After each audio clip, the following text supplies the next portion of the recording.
cowlick, I think. Like right here is always sticking up and I don't know why. I feel like, oh, I almost brought up the Little Rascals, but I think that's like mad problematic right now. Ugh. Hello friends, how's it going? I am back on the Hogwarts Express train. Anyway, I think I'm gonna make some pleated trim this week. I think it's gonna take me all dang week to make it, so should get started. I did get a couple cool things in the mail in the last few days, so let's have a look at that. First I got some pop sockets. These are the ones that used to be on my phone. These are the ones that are currently on my phone. Michael Wazowski. I love Michael Wazowski with all of my heart. So I got some Harry Potter ones. Oh, I should talk about that Harry Potter stuff with you guys. I got an arc reactor and the Black Panther, and I think this arc reactor one, I'm not sure if this one is, but I'm pretty sure this one is a glow in the dark. These are the ones that my friend Sarah gave me that were originally on it.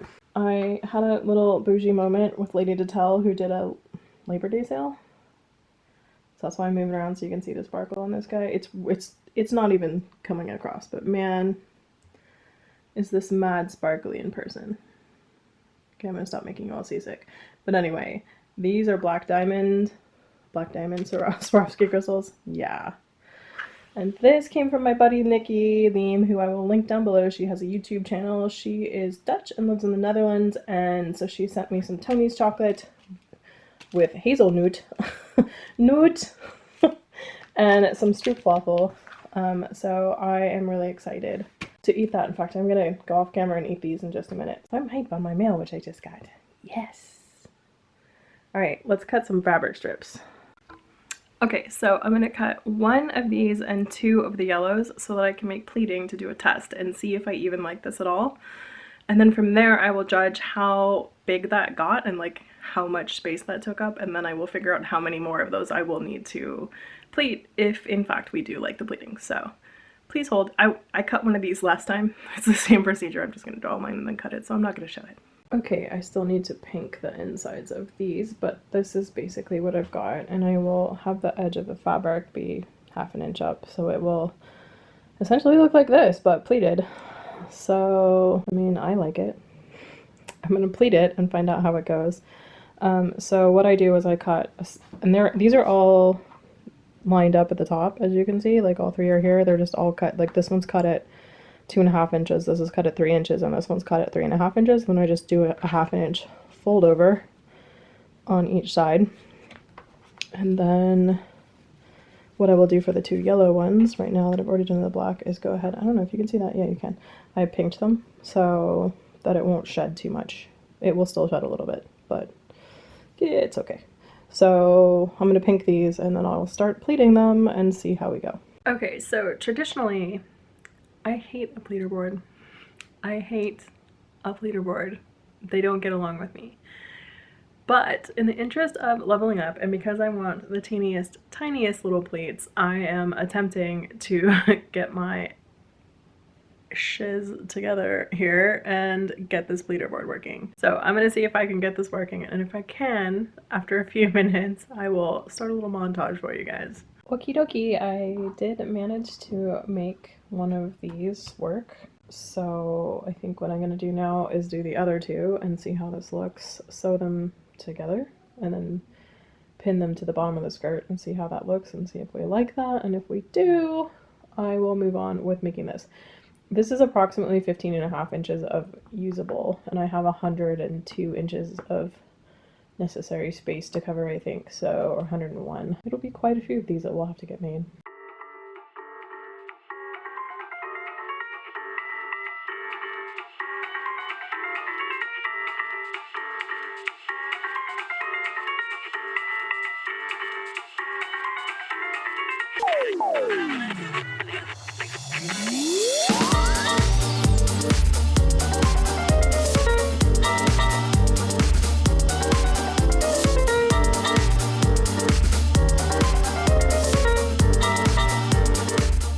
I don't actually love it, surprisingly. So the options are I could do another row of this. I could just leave this as is, or this, or now mind you, the skirt that this is all laying on is black, so this is maybe better. And this is just yellow. Of all of them,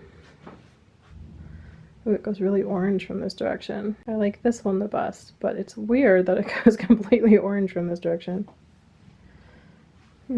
That's interesting. It's funny, from way over here, this one is really orange, and this is yellow, and then it like swaps. So I wonder if I turn this around if they'll match. Okay, I have sent, this is my to-do list for tonight. Oh, I can talk about my shoes. Oh, I should do that.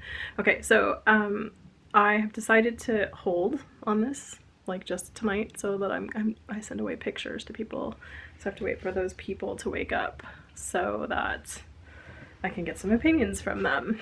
So we'll see how it goes. I don't think I like pleating on this, and I never thought I would say those words. I love pleating on everything, so wow, it's finally happened. I could also put pleating on the very bottom of the skirt, just like right around the hem, but I don't know, we'll see. It would have to be gold, obviously, so I don't know.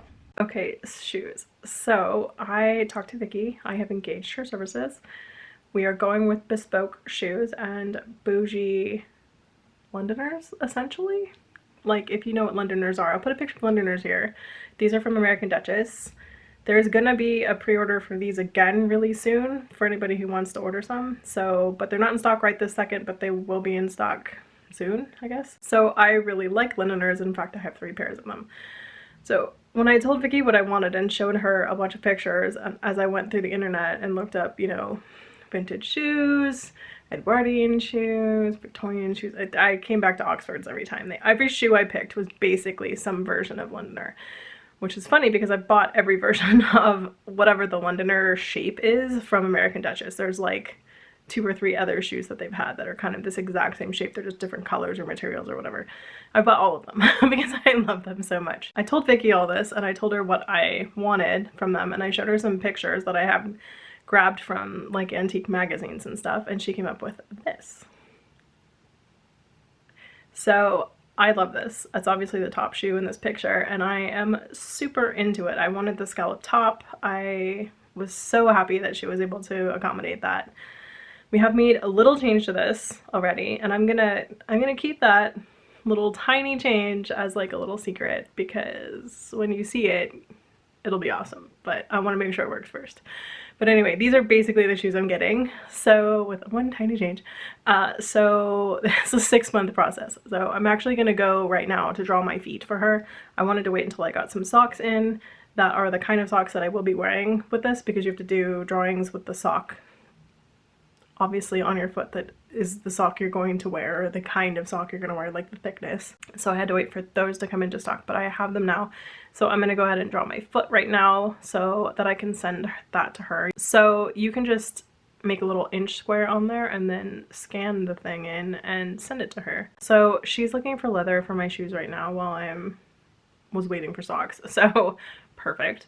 And it's a 6-month process, and because they are bespoke shoes and they are to my exact specifications and the things that I want out of a shoe, she has to make you a sample shoe. So you actually get 2 pairs of shoes. The sample shoe isn't maybe as fancy, or I don't know, but it's slightly less awesome than the real shoe, but she says still totally wearable. So you essentially get 2 pairs of shoes out of that. So I'm really hype on this process, and I'm really excited, and as more things come to fruition, I will absolutely share them with you. I will leave Vicky's Instagram handle down below and her website for you, so you guys can check her out if you'd like to. She's amazing, highly recommended. Really excited. Hey, howdy. Okay, so I consulted my people I consult, and the universal consensus was to add the 2nd stripe and then maybe 1 set of pleating that is gold at the bottom, but do the 2nd stripe and hang it first and then pin gold on and see. I completely agree with that, so let me show you. So here's a little sample. So yeah, it's gonna look a whole lot like this situation with these like stair-steppy situations. So I did my math. The straight part is 12 inches, so it's 24. The long part is 45, so we get 69 inches. And then I drew out the stair step pattern because I do this. This is how I think. And this is 12, so we're not at 81. And then I added an inch for every time there was a turn, so it's 4. That should have been 8. Okay, that's fine. So, because it's 4 on each side, so it should actually be 8. So this should be actually 89. So the strips of fabric are like 55 inches, so I'm going to make 110 inches, so this will be just fine. So I think I'm going to do that and sit here and make some more of this today. So that should be fun. So this is, I'll explain this again before I do it. It's 3 1-inch strips. So this gold is 1 inch, this black is 1 inch, and this gold is 1 inch. I fold these 2 golds in half and I iron them, and then I sew them to the black at 1/4 of an inch, and then fold them over and pink them, so that the edges become 1/4 of an inch, because when you folded it over the first time, it's a 1/2 inch, but it also makes it really sturdy, which is nice, and then I don't have to worry about a second fold over here and try to figure that. No, that was hard. And then this guy is a 1/2 inch, and this guy is 1/4 of an inch. So this whole thing equals 1 inch, which I'm hype on. I think it looks really good. So I'm just gonna go ahead and do that now. And at least we have a solution to the problem potentially, so that's exciting. So I have a little exciting news about tomorrow.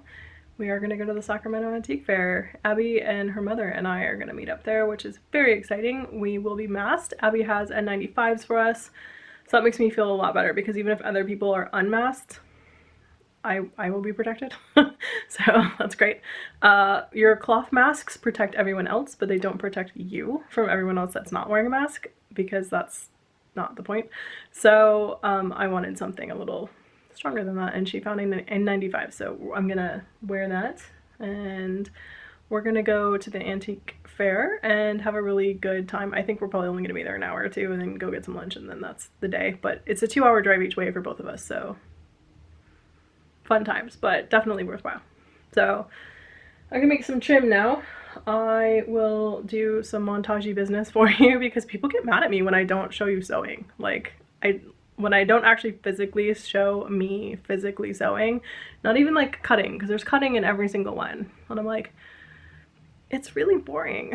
Like, I'm just sitting at a machine, or I'm just sitting there like making huge stitches that I'm sort of embarrassed about. So like, okay, but I'm gonna show my sewing so then you can see it, and then I don't have to get complaints in the comments about how I don't sew. I'm like, how did you think this got made? I sewed it. It was a straight line though. It's not that exciting. Anyway, I'll do it. Popular demand. I did get this little pin. It's tiny, but I think it'll be a cute addition to this. I don't know where I'm gonna put it. It might be on the hat, it might be on my jacket, I'm not sure, but I'm like, yes, this is adorable, and it's the perfect accent. I was setting my tripod up anyway because I'm gonna do a time lapse for you guys, so I thought this would be a great moment to stop and have the JK discussion. We had it on Instagram and it went over well, so I thought I would do it here too, just so like everybody knows where I stand about it, because people keep asking me. Because I'm making a Hogwarts related clothing item. And for those of you who don't know about J.K. Rowling and what's going on with all this, you can look up the words J.K. Rowling and trans, like trans people who are trans, and read all the articles you want about it. It's a big fiasco, is the best word I could use, kerfuffle. There are lots of words I want to use, but they're not good for this channel, so I'm not gonna use them. So my stance on the whole thing is that those books are ours. They're the fans, and once she published them, they stopped being hers. And I have found so much comfort and love and warmth in my heart for those books, the Harry Potter books specifically, that I'm not going to let her take that away from me because she has a horrible opinion that I violently disagree with. But I'm not going to like not like Harry Potter because of it, because that's ours now, and I'm not going to give her the power to take something like that away from me. That's just my choice. So I don't really want to have like a huge discussion about it like in the comments, because please don't at me about it. Like, please don't comment me about it, because I'll just no. But trust me, I've had a lot of these discussions, but this is just sort of like where I stand. Also, I have a giant Harry Potter tattoo. Like I have Hogwarts on my arm. I can't not double down on loving Hogwarts. Like it's literally a part of me. It's part of my soul. It's now part of my body. So yeah, I'm not gonna stop loving Harry Potter just because she's a giant jerk and is a horrible person. I don't actually know if she's a horrible. I think her ideals are bad. Like I just think I get why she's saying what she's saying, and I don't believe her premise is correct. Like her logic makes sense to me about why she's saying what she's saying, but I don't believe her premise. So that's where we're at. I fully support trans people. I think trans women are women, and I think trans men are men, and I think the cases in which someone would pretend to be trans to be predatory just like don't exist really. She just wrote a book about a man who dresses as a woman to be a serial killer, and I'm just like, really? After all this, really? Like she's been in the media for years about this. So anyway, I assuage my guilt about the fact that I hate that she has this kind of influence and is potentially causing other people to be anti-trans. So I assuage my guilt for that by tithing. And this is an idea that was given to me by my friend Hannah, but it's a thing that people do all the time, which is for every dollar I spend on anything that she will get a cut of. So that's a book, that's visiting Harry Potter World, that's going to the studio tour, that's buying a movie, that's, you know, any of the things that she is gonna get money for, I double that amount and I donate it to a trans organization, usually the Trevor Project or whatever. I've also gone through and like mentally sort of guesstimated what I have spent on Harry Potter entrance fees and merch and stuff in my life, which that was quite a list. And then made a donation for that also. So while I can't stop her from spreading her ideals, which I believe are harmful, I can at least reverse the effect, hopefully, by assisting better education and helping the organizations that I need to in order to make my stance clear. Does that make sense? So I call it tithing. That's just what I do, and I'm not telling you this to be like performative about it. I just want to let you know, like, this was my solution. So if it seems like something you want to do, cool, and if it's not something you want to do, also cool. I have no judgment on people's stance of how they feel about Harry Potter given her thing. Like, if you can't deal with Harry Potter anymore because of it, I'm really sorry. Like, that sucks. And if you feel similarly to me, we are of one mind, great. So that's where I stand with it. I hope that made sense. Please don't yell at me. Like, I just want to gauge, because I can't affect her. I can't do anything about it. All I can do is like do what makes my heart feel good about it. My heart loves Harry Potter. I'm in a Disneyland shirt. I'm not in a Harry Potter shirt, but I wear Harry Potter shirts like every day. So I'm into Harry Potter deep, right? So I'm not gonna let her have the power over me to take something that makes me feel happy and home and good away. Like, she can't take that from me. I won't let her have that power over me. And that is just my choice. No judgment on you for how you feel about it, okay? All right, cool. We're gonna sew now. I'm like sitting here looking at this stupid pattern box on my desk going like, oh, I need to do something about that. I'm gonna reorg my patterns into like the bins in a way that makes sense somehow. I'm not completely sure, maybe by type or decade or whatever. So leave me comments down below if you want to see pattern collection and pattern organization stuff. If that is like meh to you, then you don't need to say no. You just don't leave a yes. And if enough people say yes, I'll make a video on it, like I did with the book tour. So just let me know. And while I'm doing this, I'm sitting here talking to Kate and Peggy, who's working on her flame stitch thing and doesn't want you apparently to see her face for some reason, even though she's really small. There she is. Anyway, so that's what I'm currently doing, is talking to them while I pin all this stuff.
today I am out and about. I am at the Sacramento Antique Fair and I am about to see Abby and I am so excited about that. So let's get going. Hello!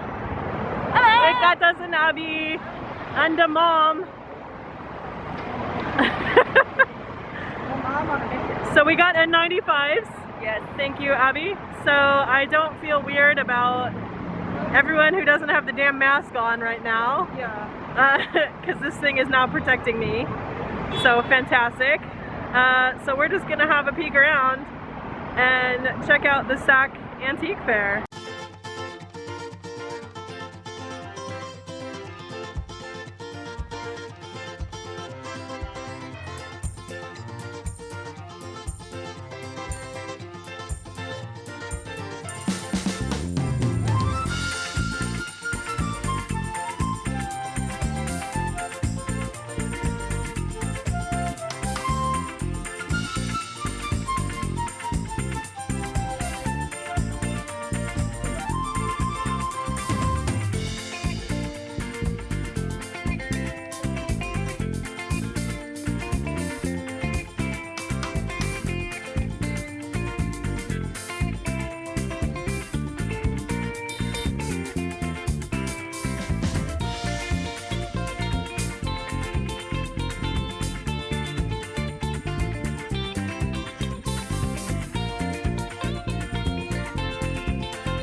Abby just bought a sheep's worth of fleece.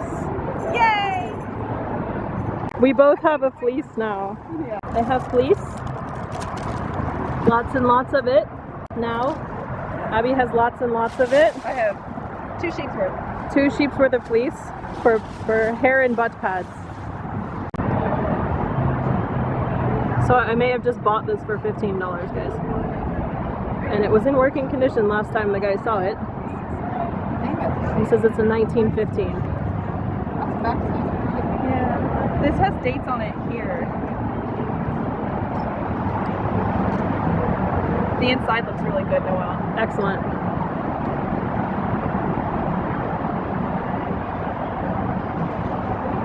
All right, so it's been a minute. I was super burnt out yesterday after going to the antique fair. It was 4 hours of driving, I guess, but it's also that I'm not used to it. Also, I have my old glasses on and they look super different than the new ones now. I'm like, oh, but I still really like them. Anyway, so I actually slept 11 hours last night and I feel like a superhero now. I did not feel so good yesterday. I was like clammy and a little bit like and you know, like I went out. I don't want to go out ever, but I also drove like 4 hours and I ate McDonald's breakfast sandwich and I had regret about that and a bunch of other stuff. So like I was at 95, so I felt like pretty safe, but I also freaked out when I didn't feel so good yesterday. But I think honestly it was like I had too much exposure to smoke and the sun and all that other stuff, because I feel fine now. I slept 11 hours. I checked with doctor friends and was like, do I have COVID? And they're like, you do not have COVID, calm down. So I'm like, how would you know? Silent carriers. This is my life now. So anyway, I took the magic sewing machine. I did clean it up a little bit with some sewing machine oil. You want to use sewing machine oil to clean it and then make sure to get that off because it can actually ruin the finish. So like if you leave it sitting on there too long, like a big old glob of it, you want to use as little as possible. So I did clean it up a bunch and I'll put a picture of that here for you. So it looked really good. Everybody was like, oh, I hope it can, you know, ooh, that looks like it needs a lot of work. I'm like, no, that's just dust. So I took it to my sewing machine repairman today and he was like, oh yeah, this is great. So he's gonna service it, put a new belt on it and stuff and get it in working order, and then it needs a box to sit in. So he's gonna look for that too. So we'll see if he can find something for that and get it all hooked up so that it's functional, and then I can try her out. It's a straight stitcher, so it doesn't go backwards or forwards or have zigzags or anything like that, but it's a Singer 66 and that is like a workhorse machine. It was like touted as like having a perfect stitch. It can sew everything from like charmeuse to canvas and that's pretty awesome actually. I was gonna put it into a treadle, but then I'm like, oh, but I don't have any space for a treadle. So anyway, we're just getting her operational. I can put her in a treadle later. I can put her in a treadle later if I want to. Hi, that's a tongue twister. I think I'm gonna leave it electrified and then just see how I like stitching on it. It's a straight stitcher, so it's not gonna be like my power horse, but it's gonna be a power horse, which I'm excited about, and it's in beautiful condition, and he said he would shine it up and stuff, so he has some sort of like protective polish that he uses on them. And my guy has like a million ancient machines. He actually has a machine in his shop that his wife showed me that is from supposedly the 1700s. Now, sewing machines were invented in 1790, so I'm like, really? They showed it to me. It was beautiful. It's super weird looking. Like, I don't know that I would have recognized that as a sewing machine, but maybe. So next time I go in, when I pick it up, I'm gonna ask them if I can take a picture of it, so we'll see. They might let me. Anyway, let's talk about today. So I'm gonna put this trim on now and see what this looks like, and hopefully then the trim will be done.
violently hate showing me hand sewing, and I'll tell you why. Like, several people commented in the last one, and by several I mean like three or four, that they were sad that I didn't show me like what I was hand stitching while I was talking to you guys. I get that, but also this isn't like a tutorial, so there's no real purpose to me showing you me hand. It's like you don't believe that I'm so like I outsource all my work and then I just tell you I'm doing. No. It's what I'm doing while I'm like literally I'm talking to you. First of all, when I talk, I pause a lot. And if I'm hand sewing and showing it to you, I can't edit out my pauses because then I will jump forward 6 inches in the sewing process. So it's not like a constant flow. Also, I'm not great at hand sewing. Like, this is not a model of hand sewing that I would want anyone to follow for sure. So, hey, I feel weird showing it, but also, and most importantly, it makes me feel really uncomfortable because getting any kind of shot, like you saw that shot I took was weird. Like, the only way to get a good shot of hand sewing is to go overhead, which then I can't see what I'm doing, or to have it in front of you and then you have to like hand sew around. Like, no, that's not what I want to do when I'm trying to like work through this project. So I hate that. And then probably even more importantly, every single thing that can go wrong will. So this thread will had 87 knots in that, like, I think I sewed just now probably 15 inches and I had a knot every other stitch. It was awful. And also I'm trying to get between layers, so I have to sit there and like feel my way through the fabric. That takes infinitely longer because there's a camera there. Like, it's like being watched by your mentor in life. Everything goes wrong, right? Like, whenever you call someone over at work to show them your computer problem, it doesn't work. Like, that computer problem doesn't happen. It's like that same scenario. So yeah, I hate it. I violently hate it. So I'm just not gonna, I'm gonna assume that you guys understand that this is a vlog. I am liking this trim. It's looking really good. I'm into it. I'm glad I put the second one on. I was actually really doubtful of this. I was like, oh, maybe it'll be too much. No, I'm like, no, it's perfect. I love it. Yep. What else is happening? That conversation with Kate and Peggy went for 4 hours. The one that I was recording while I was making this trim. Ooh, doggies, that was a long chat. We were like literally just sitting there silent sewing at points too. It was like having a virtual sewing circle and it was rad. I did enjoy that. Oh, people are asking about the fires. So the fires that are near me are contained, but they probably won't be out for quite some time. They just like smolder for a really long time because it's so many thousands of acres that they can't just keep dumping water on it until it's out. So they just let it burn itself out. But meanwhile, smoke is going everywhere. So I'm not in as much danger of my house burning down, but I am in danger of getting lung cancer from all the smoke that's coming into I mean, everybody in my valley is, and everybody in California is, and everybody in Oregon and Washington are now too. And I'm seeing Vancouver, Marika sending pictures, and Vancouver looks just like my valley. Like, it looks like it's foggy, but that's not fog. It's actually smoke. It's very strange. It is getting a little better. Like, today's visibility was slightly better, so I am excited about that. It's helpful when the wind comes, except you kind of know that the wind is just blowing it somewhere else. So then other people have to deal with it, and you know, that's not great either. Oh, Costuming and Color launched. For those of you guys who are new to this channel for this particular episode, Costuming and Color is a collaboration between me and Gigi of reenactors of color and La Belladonna history. And we are interviewing costumers of color to try and like celebrate them and introduce them a little bit more vocally to the community. So that launched last Friday and it was a good launch. We had good reception, so that's happy.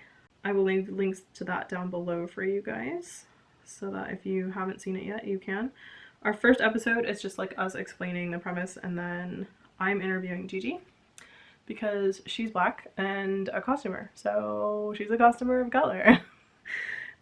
She wanted me to do the interview with her so that people could get to know me, but I'm like, but I have this channel Like, people can get me to know me over here, and I would rather center people of color. But I did answer a few questions of our questionnaire. We did have one question that got added to our list of questions that I regret and I'm gonna take, and we're taking out, which is what is your spirit, or who is your spirit animal? But I learned afterwards that that is not good and is culturally appropriative, as the term spirit animal is very specific to, well, a bunch of like earth-based religions, but the one that it is most associated with and therefore the most harmful to is the Native American religious practice. So, and I wasn't aware that that was the case. So anyway, we are removing that question, and we have learned better, so now we will do better, and that's all you can do. So, and neither Gigi or I knew that, so obviously, or else we would never have asked that question. But we don't want to be offensive to anyone, obviously. So anyway, other than that slight little snafu, I feel like it went really well, and so that's exciting. We have 3 of them filmed already, and we're filming the 4th one pretty soon. It happens every month, so we actually have a bunch of them pre-filmed, because I have to also edit them and stuff, and that takes a bunch of time and whatever, so it's kind of better if they're like in the can, you know? So then I can edit when I want and not have to feel pressured at the last minute to be editing things real quick. So yeah, that is what's going on with that. Legitimately, I put the camera up here instead of on what I was doing. 0 problems. Nothing has happened. When I had the camera on this, every stitch was hard. Chris, my husband, is gonna turn 50 in like 2 weeks.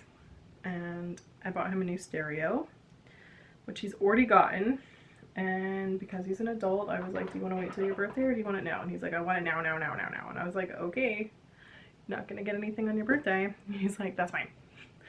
So he is playing with his new stereo. He really likes it. It does this thing called Atmos, which I don't understand, but he got new speakers also that like throw sound up to the ceiling, and he was telling me how he was listening to some helicopter chase and the helicopter sounded like it was above him, and he was mad hype about it. So I'm so glad that he's excited about this thing. This is like me getting new shoes. I have no more shoe updates. I did measure my feet. Measuring your feet is unbelievably difficult, by the way. I never knew that. Because when you do it yourself, you have to measure it with your pencil at a straight 90-degree angle, and then you have to do it again with your pencil at a 45-degree angle and go all the way around it. Meanwhile, you're bent over. You have to keep your knee at a 90-degree angle. Like, it's actually a lot, especially if you're chubby. Like, you're just like that. That's too much. But I got it done, and I got those mailed off to Vicky. So she's looking for leather and is gonna send me samples of the leather. I didn't know I got to like choose the leather of my shoe. I was just like, Vicky will choose. Nope, I will. How exciting. So we're gonna be looking at that soon. I will for sure show you what's the what with that process when it happens. That's very exciting. I'm not sure that there's anything else happy going on here. Oh, I got a new pond pump. Did I tell you guys about that? So I had this pump. We have this gigantic koi pond outside. We have, I think, 8 fish. I don't even know anymore. 7 fish? 7.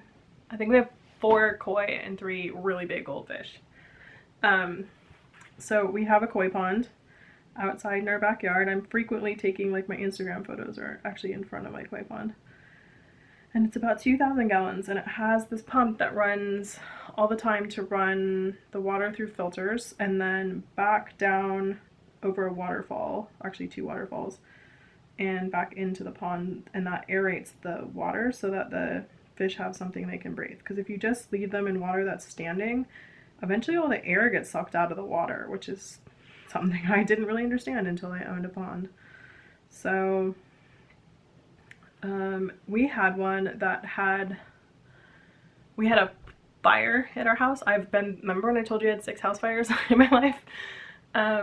We had the pond catch fire, the electrical system caught fire, and like it happened while we were at dinner one day, and the fire department came while we were at dinner, like hatcheted down our fence and stuff. Like we had to replace a section of our fence to get to it so they could dump water on it because it was like catching the trees on fire. And my neighbors behind us actually called the fire department to tell them that like things are on fire. So we came back from dinner and there's fire trucks in front of my house. And I've also had my house, I think I've also told you this, like I've had my apartment burned down before. And that was really trauma inducing. So when I came home and there was fire trucks in front of my house, like and the power was out too because they turn off the power to your house obviously because it was electrical fire. Not awesome. And then when you have that happen, the PG&E has to come turn your power back on. You can't turn it back on yourself. So that means you go like a couple days without power until PG&E can get someone out here to do that. So that sucked. Anyway, the pump had gone through that fire, and more importantly, the pump had gone through the flooding involved in the fire department dumping a fire hose's worth of water onto the pond and the pumps and stuff. And so something had happened to the ball bearings. It had been rebuilt after that. My pond guy was like, oh, we can rebuild this, it'll be fine. Re-grease the bearings and put them in. Anyway, this is a really long story it made this really loud noise. Like it was loud. And it's actually in the ground. And then there's but a giant hole in the ground and you can like pull the lid off and get to the pumps that are, sunk in the ground in this box essentially. You know how like your water main is in the ground and your electrical main is it's like that. So anyway, one day my guy was over, he's like, God, this is so loud. I'm like, can you just replace this? And he's like, yeah. And I'm like, why didn't you replace it to begin with? Because we spent all this money to get it rebuilt. And I'm just like, why didn't we just replace it? He's like, I don't know, I thought we could do it. So anyway, I got it replaced and it is silent now. and I've lived here for 6 years. So not having this noise in the background at all hours of the day, so nice. So nice. And I bet my neighbors really appreciate it too, because despite the fact that it's blocked out by a fence, like it's loud enough that like I'm sure that they have noted that it is no longer there. So I am super excited to have it gone.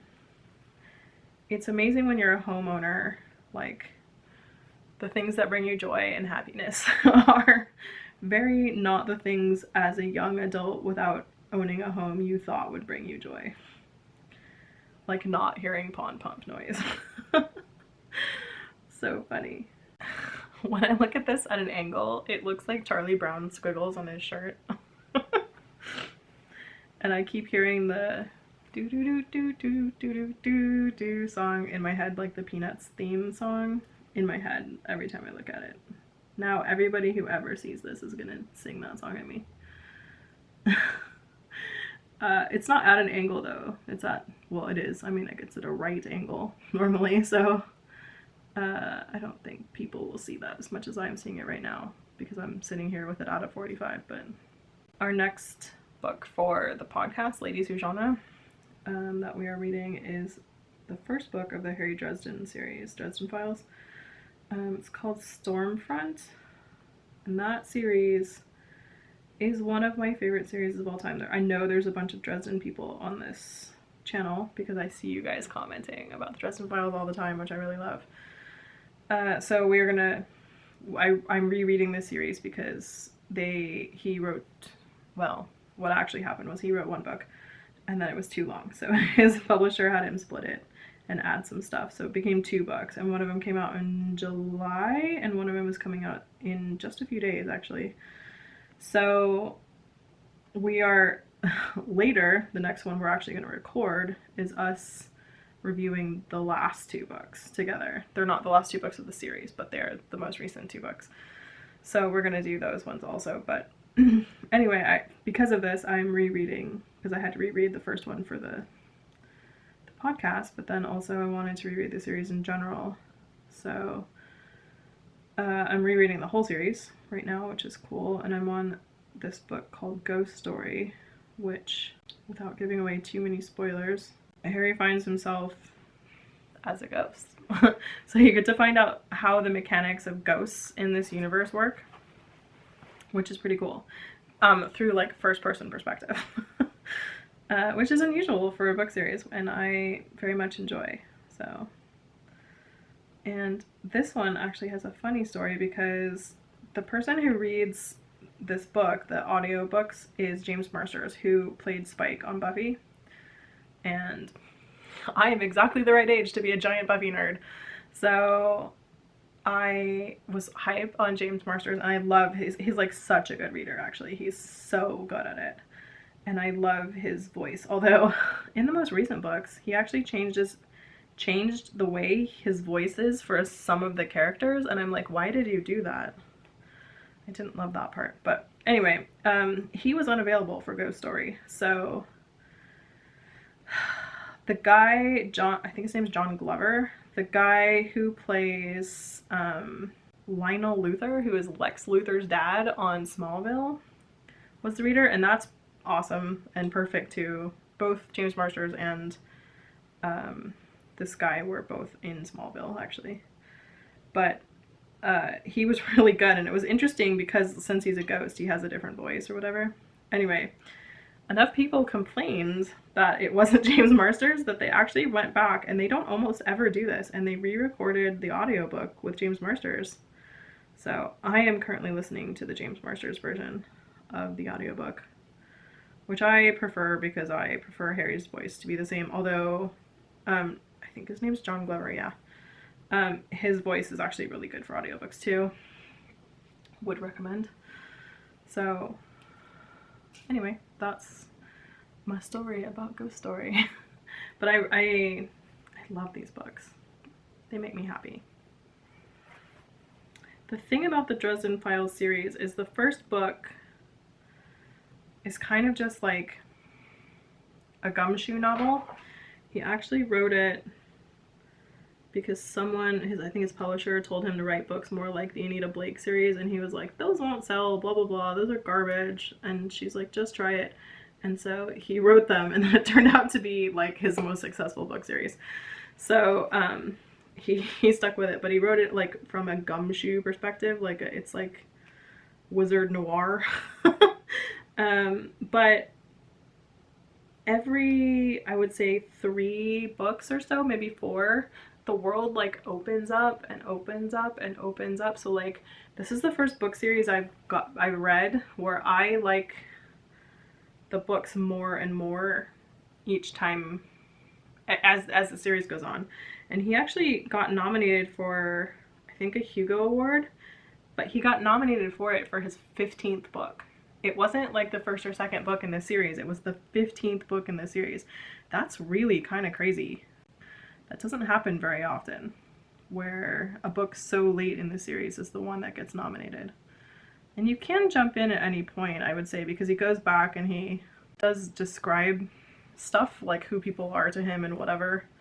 And some of the mechanics of the magic get redescribed every book and stuff, but I recommend the book series in its intended order. Definitely I would read it that way, but I'm also a completionist, so that's a biased opinion. But I do really enjoy it. But I do have to say, like, if you read the first book and you're like, yeah, that was good, then when you get later, you're going to be like, oh my god, that was great. So that's the fantastic thing about them getting better. It's like the first one's good, but then they get even better and even better and even better, and that's my jam. So that's my pitch for Dresden Files. Obviously, my review on Ladies Who Genre is probably biased also, because I'm like, I love these books. They're my favorite. They're my second favorite, actually. Harry Potter's obviously my first favorite. She says as she sews her Hogwarts Express bustle dress. I never thought that Harry Potter would be, like, I never thought as a young person that Harry Potter would be my favorite book series when I was 42. That had never occurred to me. I absolutely thought I would grow up and read adult books. And those would be my favorites, would be adult books. Like, everybody likes Catcher in the Rye, or To Kill a Mockingbird, or The Crucible, or what are those other ones? The Scarlet Letter. No. I got a Hogwarts shirt on, like Harry Potter. Even the Dresden Files. I mean, it's not YA, it's an adult book, but still. Like, it's urban fantasy. It's a silly book. But then I think about it and I'm like, why not? You should have your favorite book be whatever your favorite book is, and don't judge it. Alright, I have that second section done, and now I'm moving on to the last one, and I've got it pinned down, so that's exciting. But man, I think my math was off. Because I made 100 and let's just say conservatively like 8 inches. And I thought I would need what? 80s. Wait, what did I think? 89? So I should have like 20 inches left, but I don't. I have like, I don't know, 10. So, whew, good thing I made as much as I did. I'm gonna sew this down. Okay, that is done. And I did put a little bit of pleating on the other side, which I will show you. Constance isn't sold, and I'm not sold. It's not perfectly straight right now because it's just pinned on there, but just trying to make decisions. I'm gonna sleep on it. It's 3 o'clock in the morning, so I will decide in the morning. Alrighty, it's the next day. I did a poll and everybody says no to the pleating. I can always add it later, so I'm gonna say no to the pleating also. Okay, well, it's been about a week, so I think I'm gonna call this vlog here. If you liked it, give it a thumbs up. Leave a comment down below and let me know what you guys are up to and stuff like that. I am gonna next work on the train track part, which I think is gonna take me for freaking ever because I think it's gonna be a ton of applique, but we'll see how it goes. So yeah, leave me a comment down below, give it a thumbs up, subscribe if you haven't, and I'll see you guys next time with another vlog. Bye guys!